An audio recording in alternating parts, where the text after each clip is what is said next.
दोस्तों एक व्यापारी था, उसके संतान भी नहीं थी। कुछ दिनों बाद जब उसके एक लड़का हुआ तो वो बूढ़ा ज़्यादा हो गया। बूढ़ा होने के बाद थोड़ा धंधा उसका मंदा चलने लगा, उसकी बस की भी न रही चलने में। बच्चा थोड़ा लेट हुआ था, सो वो थोड़ा छोटा ज़्यादा था।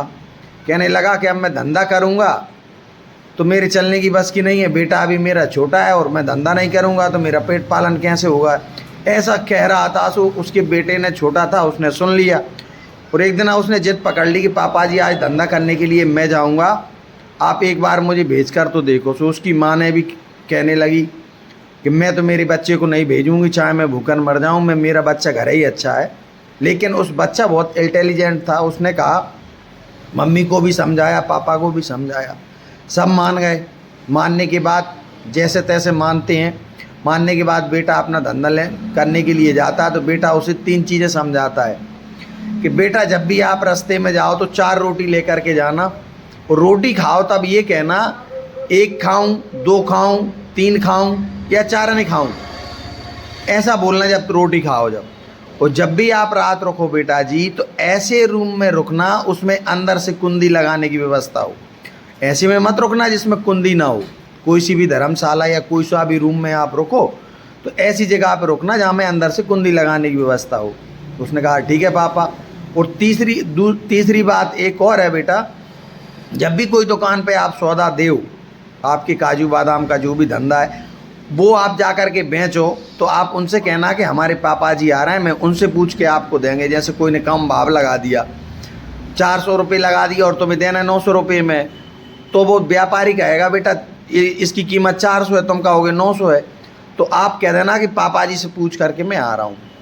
और अब बेटा चलता है अपना धंधे करने के लिए। सभी बातें पापा ने समझा दी। बच्चा छोटा था, 10-12 साल का, धंधा करने के लिए नया नया निकलता है, अपने बोरी बिस्तर बांध करके और बच्चा निकल जाता है। जैसे ही रास्ते में जा रहा होता है, एक पतरी गली निकलती है, पतरी गली से वो गुजरता है तो 4 गुट बदमाश उसके पीछे लग जाते हैं। वो पीछा कर रहे होते हैं और बहुत धीरे धीरे जा रहा था, उसे कोई पता नहीं है। अब भी जैसे एक अंधेरी गली में जाता है तो भाई लग जाते हैं और अब एक दाव देख रहा है कि कौन ऐसा दाव मिल जाए कि अपन इसको दबोच लें, इसके साथ माल मसाला है, वो अपन सब लूट लेंगे।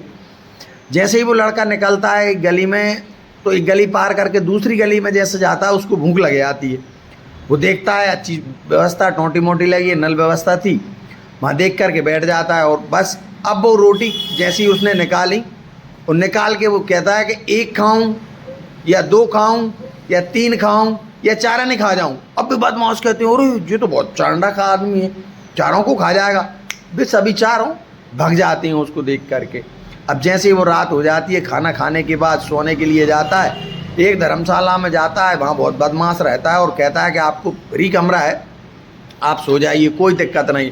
वो बदमाश रहता है कि जो रात में सोगा अपन पूरा माल इसका हड़प लेंगे। अब वो लड़का तो जो था वो उसको पापा की बात याद आ गई कि बेटा कमरे में कुंडी हो तो ही सोना तुम उस कमरे में। लेकिन वो जाता है, फ्री में वो कमरा देता है तो उसमें जा कर के वो चेक करता है, उसमें कुंडी नहीं रहती। वो कुंडी नहीं रहती बेटा, वहाँ बहुत समझदार रहता है, वहाँ से निकल जाता है कि इसमें मैं नहीं सोऊंगा। फिर वो दूसरे धर्मशाला में जाता है, वहाँ कुंडी रहती है, उस कुंडी में लगा करके वो सो जाता है। सुबह जैसे ही उठता है वो दुकान पर वो माल बेचने के लिए जाता है। एक दुकान के पास पहुँचता है, दुकानदार से कहता है कि भाई काजू बादाम आपको लेना है, ले लीजिए, मैं काजू बादाम का धंधा करता हूँ। अब वो दुकानदार बदमाश रहता है, वो कहता है कि भाई काजू बादाम की भाव तो 400 रुपये किलो है। वो कहता है, बेटा कहता है कि नहीं 400 नहीं, मैं तो 900 रुपये किलो में दूंगा, आपको लेना है तो ले लीजिए। तो वो कहता है नहीं ऐसे कैसे, भाव ही 400 रुपये किलो है।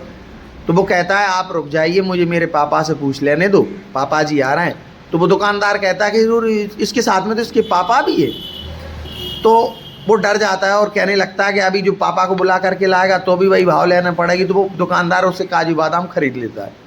तो मेरे दोस्तों, जो बड़ों की सीख मानता है, बड़ों की कह पे चलता है और अपने माँ बाप का मान सम्मान करता है, वो कभी भी घाटे में नहीं जाता है।